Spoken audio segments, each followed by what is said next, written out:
खिलाड़ियों ने अब से थोड़ी देर पहले पिंडी स्टेडियम रावलपिंडी में अपने बैग को पैक किया और कुछ तस्वीर भी हमने देखी और अब उसके बाद सवाल ये पैदा हो रहा है कि ये बैग खुल भी पाएंगे न्यूजीलैंड में या नहीं। राशिद लतीफ़ साहब,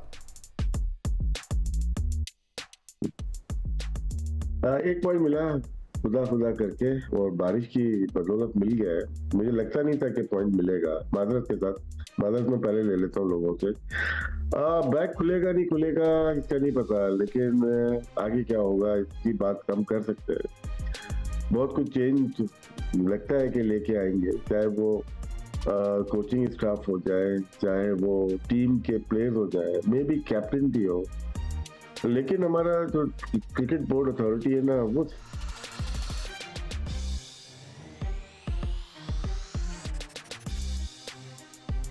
राशिद लतीफ़ बना जी जी जो क्रिकेट को सही ऑर्गेनाइज कर नहीं सकते, डिसेंट्रलाइज कर नहीं सकते, जो पीएसएल को ठीक से चला नहीं सकते, तो मेरे ख्याल से वो भी देखना पड़ेगा। बहुत ज्यादा चेंजेस लग रही है कि होने वाली है। ज्यादा बात नहीं करूँगा क्योंकि मेरा नेट इतना अच्छा नहीं चल रहा है। आपका नेट अच्छा नहीं चल रहा, हमारी किस्मत अच्छी नहीं चल रही, टीम पाकिस्तान की फॉर्म अच्छी नहीं चल रही, कहाँ से शुरू करें और कहाँ ख़त्म करें। सिकंदर बख्श साहब, आप तो फास्ट बॉलर थे और हमारे ड्रेसिंग रूम में दो फास्ट बॉलर मौजूद हैं। एक आकिब जावेद जो गुज़िश्ता रोज़ पिंडी स्टेडियम रावलपिंडी में अपनी प्रेस कॉन्फ्रेंस में लोगों को मुतमईन कर नहीं सके। दलाइल वो दे रहे थे, डेटा के दलाइल वो दे रहे थे, रिसेबिलिटी के दलाइल वो दे रहे थे, खिलाड़ियों के मैचेस के, और सहाफ़ी ज़्यादा उनसे मुतमईन हुए नहीं और उसके बाद जो तबसरे और तज़ियों हैं वो इस बात की गम्माज़ी कर रहे हैं। वाकई आपकी फास्ट बॉलिंग को अब आराम की ज़रूरत है? हम तो बहुत पहले से इस बात का जिक्र करें कि मैं तो हमेशा कहता था कि मुझे फिट नहीं लग रहे। जो बॉलर फिट नहीं होता उसका एहसास हो जाता है उसके रनअप से, उसके बॉलिंग करने के अंदाज से। वो हम उनको पहले देख चुके होते हैं कि वो पहले जब फिट थे तो किस तरह की उनकी बॉल हो रही है। अब अचानक जब इतना बड़ा चेंज आया तो मैं तो काफ़ी अरसे से, जब अमेरिका गए हुए थे ये लोग T20 के लिए, उस वक्त से मैं कह रहा हूँ कि मुझे ये 100% नज़र नहीं आते। देखिए उसका इलाज फिर यही होता है कि आप डोमेस्टिक क्रिकेट खेलें। मैं बार बार इसका जिक्र करता हूँ कि डोमेस्टिक क्रिकेट खेलने का, और हम अभी उससे पहले वाले शो के अंदर कंपेयर कर रहे थे पाकिस्तान और इंग्लैंड का उसका, तो मैं चाहूँगा कि हम किसी वक्त किसी डेटा एक्सपर्ट्स को कह के वो पूरा डेटा निकालें कि उनके लड़के जो हैं वो कितना डेब्यू के बाद कितने फर्स्ट क्लास खेल चुके हैं, हमारे लड़के कितने फर्स्ट क्लास हैं। इट्स वेरी इंपॉर्टेंट कि हम लड़के हमारे जाके डोमेस्टिक क्रिकेट खेलें, जिससे इम्प्रूवमेंट आती है, आपको अपना पता लगता है, आपकी जान बनती है, आपकी बॉलिंग। यही मेरे ज़माने में मुझसे यही कहा जाता था, हो सकता है कि मैं बहुत पुरानी बात हो गई हो, कि जी आप जितनी बॉलिंग कराएंगे उतनी आपका जिस्म बनता चला जाएगा।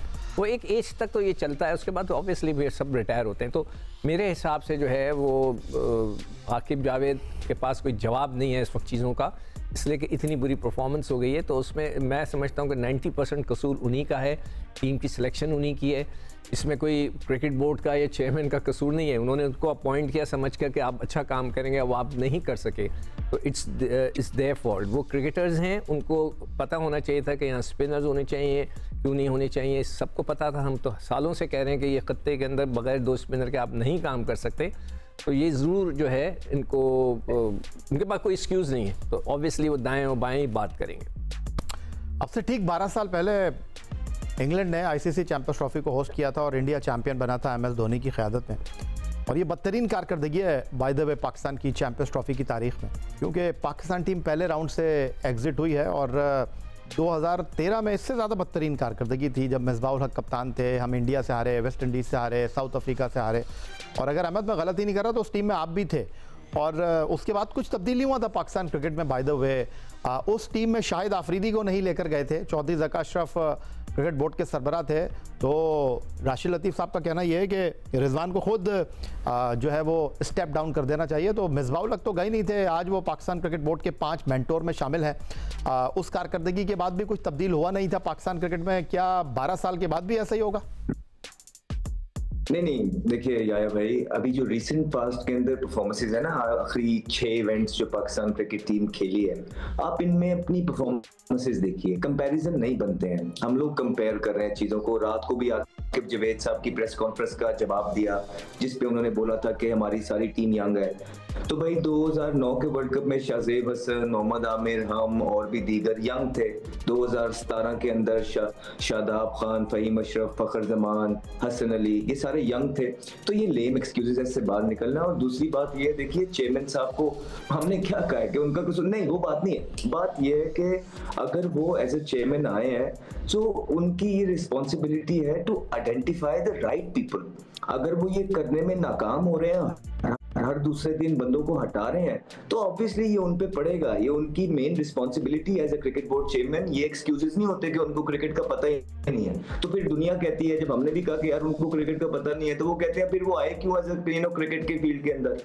अब वो आ गए हैं तो ये उनकी रिस्पॉन्सिबिलिटी है। हाँ, जहाँ तक आकिब जावेद की बात रही, सिलेक्शन कमेटी की सारी, जिसमें अजहर, असद, हसन चीमा, अलीम डार और आकिब जावेद साहब हैं, बिल्कुल इनसे गलतियां हुई हैं, इसमें दो राय नहीं है। सिलेक्शन में बहुत गलतियां हुई हैं। जो इन्होंने प्रेपरेशन की 6 महीने, दूसरे प्लेयर्स को लेके गए, एंड में T20 से इंपोर्ट कर लिया और उसमें स्पिनर नहीं था, ओपनर एक लेके गए, फहीम अशरफ को डाला, ये सारी चीजें हुई हैं। लेकिन सारे कसूरवार ये लोग नहीं है, सारे कसूरवार चेयरमैन क्रिकेट बोर्ड या सारा कसूरवार सिलेक्शन कमेटी बिल्कुल नहीं है। अब इन पे चीजें डालने की कोशिश हो रही है। ठीक, आपके ये तो कसूरवार है। उसके अलावा ये जो प्लेयर्स हैं, जो पिछले, अगर बाबर आजम के शायद 7-8 इवेंट हो गए हैं आईसीसी के, अब मुझे उनकी परफॉर्मेंसेस बताइए। मैं जानना चाहता हूं, शायद मैं कुछ मिसिंग कर रहा हूं। अगर तो आउटस्टैंडिंग या थोड़ी बेहतर भी परफॉर्मेंसेस हैं तो हम खुद कहेंगे नहीं यार बाबर को चलने दो। अगर शाहीन शाह अफरीदी की जबरदस्त परफॉर्मेंसेस हैं, अच्छी परफॉर्मेंसेस हैं, बेशक टीम हार रही है, लेकिन अगर इनकी इंडिविजुअल परफॉर्मेंसेस अच्छी हैं पिछले 5-6-7 इवेंट्स में, तो हम खुद कहेंगे यार इनको रख लो। अगर हारिस रऊफ की भी अच्छी है इवेंट्स में, तो हम कहेंगे रख लो। नसीम, मसला ये है, एक तो आप जीत भी नहीं रहे और उन पर से सारी की सारी प्लेयर्स जो आपके सीनियर हैं, इनकी परफॉर्मेंसेस नहीं है। अब मुझे बताइए कि जब शाहिद अफरीदी या वसीम अकरम या बड़े बड़े लेजेंड्स टीम से ड्रॉप हो सकते हैं, तो यार ये क्यों नहीं? क्रिकेट नहीं रुकती है किसी से भी भाई।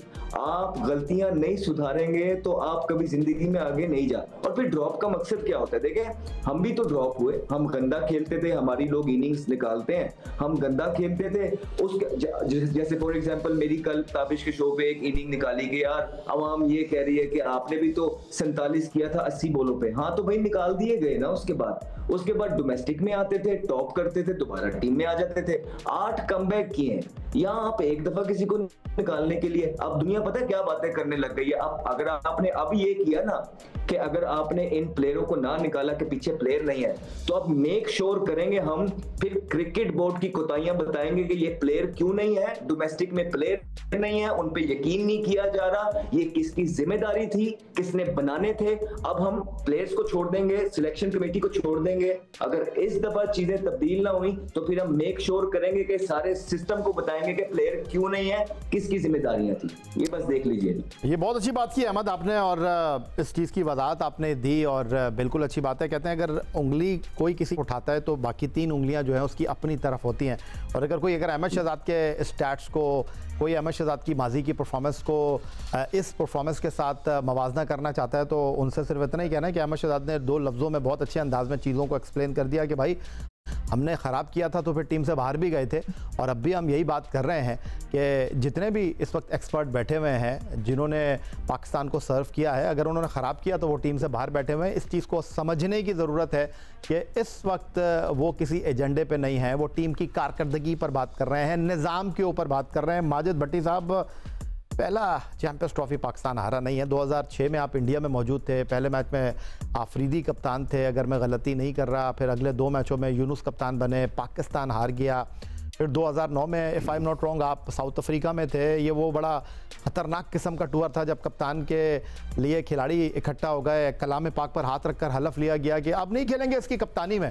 तो ऐसे जब माहौल बनते हैं, टीम हारती है, तो अभी खिलाड़ी बस में नहीं बैठे होंगे, फ़ौरन गुफ्तगू शुरू हो गई होगी, सेलेक्टर्स को फ़ोन करने लगे होंगे, बोर्ड में जो पावरफुल लोग हैं उनके साथ जो है अपने रस्म राह को बढ़ाने की कोशिश की जा रही होगी, कुछ सहाफ़ियों को, दोस्तों को फ़ोन किए जा रहे होंगे। तो क्या इस टीम में भी ऐसे ही मामलात हैं?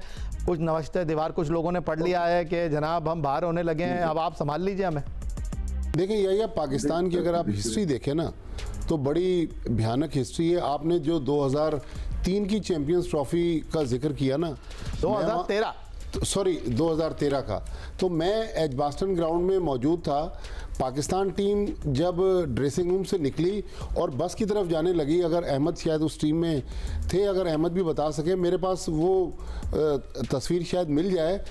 तो अच्छा, मैं समझता आंखों में आपने तस्वीर में नहीं, जो तमाशाई आया खड़े हुए थे दोनों साइड पर, टीम बस में जा रही थी, तो पानी की बोतलें मारी गई हैं। मैंने जो तस्वीर बनाई थी वो पानी की बोतल शोएब मलिक के मुंह के आगे से जा रही है। वही शोएब मलिक जो इस वक्त मेंटोर बने हुए? जी हाँ, और जो कह रहे हैं कि दिल के अरमा आंसुओं में बह गए, वही वाले शोएब मलिक। अच्छा, ये भी है कि वो PSL भी खेलेंगे, देख लें। तो मेरा ख्याल में बिल्कुल आपने साउथ अफ्रीका का जिक्र किया, उसके बाद यूनुस खान के खिलाफ बगावत हुई, उसमें भी जो कैरेक्टर्स थे वो अब PCB के दाएं बाएं आज भी मौजूद हैं। और जो आपने भारत की चैंपियंस ट्रॉफी का जिक्र किया, कप्तानी तो उसमें यूनुस खान ने की। पाकिस्तान ने पहला जयपुर में श्रीलंका को मैच हरा दिया था, लेकिन उसके बाद जो 2 मैचेस हुए मोहाली में, पाकिस्तान न्यूजीलैंड और ऑस्ट्रेलिया से हार गया। मेरा ख्याल में आकिब जावेद साउथ अफ्रीका, जी साउथ अफ्रीका से आ रहा था। मार्क बाउचर ने उसमें रन्स किए थे और एक टाइम पर 73 for 5 से साउथ अफ्रीका के। नहीं, जो 2006 वाला था वो ऑस्ट्रेलिया और न्यूजीलैंड ही था। तो मैं जो बात कह रहा हूँ कि आकिब जावेद हमारे दोस्त हैं, लेकिन उनको हकायक तस्लीम करने चाहिए। इस तरह गलत आप प्लेयर्स को डिफेंड करेंगे, देखें ये चीज़ मुमकिन नहीं है। चेयरमैन ने आपसे कहा आप टीम तब्दील कर दें, आपने उनकी बात नहीं मानी। चेयरमैन ने फिर इंडिया के मैच से पहले कहा कि आप उस्मान खान को खिला दें, उनका काफ़ी तजर्बा है UAE का, लेकिन आप इमामुल हक की तरफ गए। तो मेरे ख्याल में जब इतना कुछ हो जाए और अब इतना कुछ सोशल मीडिया पे, टेलीविज़न चैनल पर, अखबारात में हो रहा है, तो क्रिकेट बोर्ड तो अंडर प्रेशर है। और आकिब जावेद साहब डिफेंड ज़रूर कर रहे हैं, लेकिन जो उनका कॉन्ट्रैक्ट था वो तो मेरे ख्याल में चैंपियंस ट्रॉफी के साथ ख़त्म हो गया। जी, कोच थे माजिद भट्टी साहब की गुफ्तगू आपने सुनी और इस पर भी बात बनती है, क्या वाकई आकिब जावेद ने हठधर्मी का मुजाहरा किया? क्या वाकई वो बेबस थे? या मोहम्मद रिजवान को उन्होंने कप्तानी में कहा कि जो करना चाहते हो करो, मैं तुम्हारा कंधा थपथपाने के लिए मौजूद हूँ? क्योंकि कल प्रेस कॉन्फ्रेंस में भी उनसे सवाल हुआ था कि आकिब भैया डांटते हैं आप, उन्होंने कहा नहीं, मैं इस बात का कायल नहीं हूँ।